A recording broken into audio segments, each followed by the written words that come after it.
Hey guys, I hope you're having a great day. I haven't done a bullet journal plan with me in a while, and I really wanted to do a setup again, especially with school starting. So this is my September monthly spread in my Lois Stern bullet journal, and right now I'm just lettering in the word September, but as you can see, I'm missing a letter.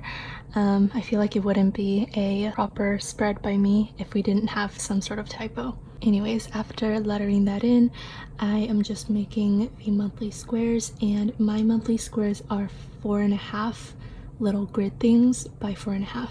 Oh, and the pen that I'm using is the Muji Gel Pen in 0.5, and the brush pen that I used at the beginning of the video is the Tombow Fudenosuke brush pen. I skipped over most of the squares because it's pretty repetitive. After finishing up all of the squares, I took my blue Mildliner and made a little backdrop at the top of each square, and that is going to be for the days of the week.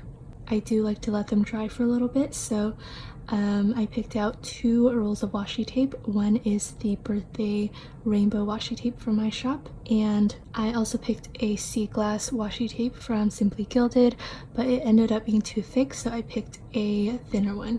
And I filled in the days of the week, and I'm also going to take my Mildliner and make a little backdrop on the top left corner of every square. That is, of course, going to be for the days. So as I fill that in, I'm going to explain the next part a little bit. On the 3rd, I'm going to use a nerdy emoji head to mark in it was the first day of school, but actually my first day of school is on the 5th. I have no idea why. I thought it was going to be Tuesday, but thankfully I checked my calendar just like one last time before I started getting ready for school, and I noticed that it was on the 5th. So yeah, that was a little bit of a fail. After I finished this video and I realized that my dates were wrong, I just used an arrow to switch the dates. Anyways, after that, I took a Mildliner again just to mark in some of the dates from my syllabus. I also took a sticker from Paper and Milk to mark in that Rosalind is coming to Toronto. She has been supporting my business for so long, and we have really become friends in the past year, so she's actually flying to Toronto to visit me, which is just awesome, and I can't wait to just eat tons of food. So yeah, I just marked that in with an arrow, and then right after Rosalind leaves, my parents are actually coming to visit Toronto. I just used an airplane sticker from Willa Co. Because I left in the middle of summer for summer school.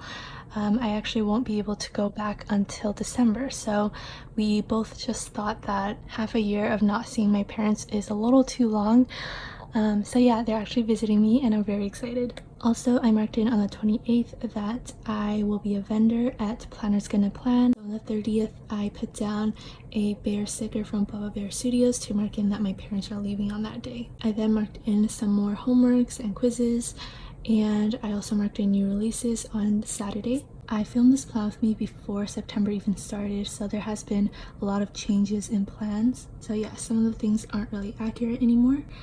But anyways, I also used a Library Day sticker from Randy.Plans to mark in that on Sundays, I generally always spend the day at the library just doing work. I did this off camera, but I also used a Mildliner to mark in some of the videos that I wanted to upload. I really want to be a little bit more diligent with my uploads, so yeah, definitely expect some more videos in the next few weeks. On the sidebar, I just lettered in this month, and I made a pretty long running to-do list. Underneath all of that, I also made a little just reminder section for the next school year, just things like try to figure out my new schedule and time management as soon as possible, because that is very important. And I also used an emoji sticker just to decorate it a little bit. And then at the very bottom, I always like to do some sort of monthly reflections at the end of the month, so of course I left that space blank because I will be filling that out, of course, when September ends. And at the very bottom, I always like to do some sort of tracker, and recently I've been doing a sleep tracker. I knew that I really wanted to use the Snorlax emoji from my shop, so I just took that off right away, and I'm gonna put it at the end of the habit tracker later. So yeah, that is basically it for this plan with me. Next up is the mini art haul that I promised you guys from the part 1. A lot of you guys said that you wanted to see the part 2, so hopefully you guys enjoy it. And yeah, I will see you guys at the end of the week for my Erin Condren plan with me. Bye guys, and have a great day. I have no no idea what anything is, so I'm gonna unwrap and show it to you guys. Okay, so first up I have all of my new paint tubes.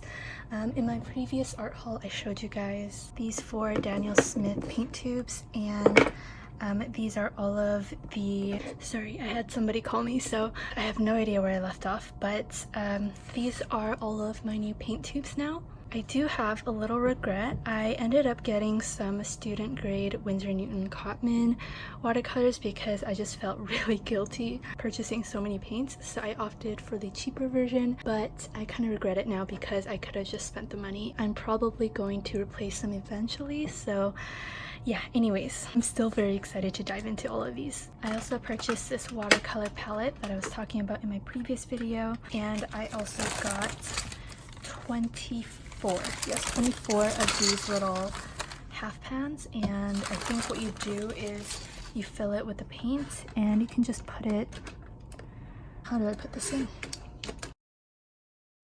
Okay, so you just snap it in like that. And then lastly I got this Strathmore 400 series watercolor paper.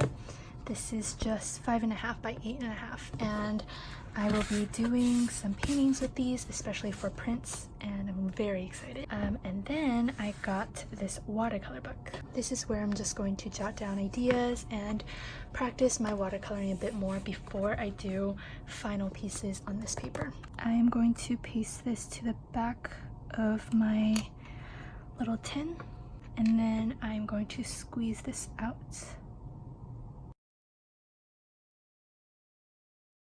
And I have to do that with all of these other tubes, so I will be back. Okay, so I filled up all of my pans, and these all have to dry like overnight. But in the meantime, I want to create some swatches, so I'm gonna do that in my sketchbook.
So this is the color that disappointed me last time, but I'm giving it another shot, and I think it looks really good. I think last time I just messed up my water ratio.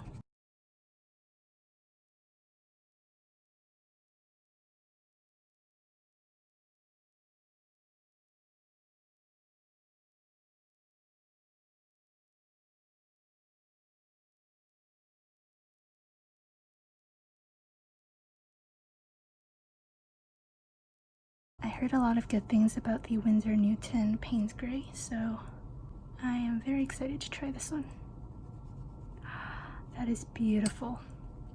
Payne's Gray is one of my favorite colors, so I really love seeing all of the different variations.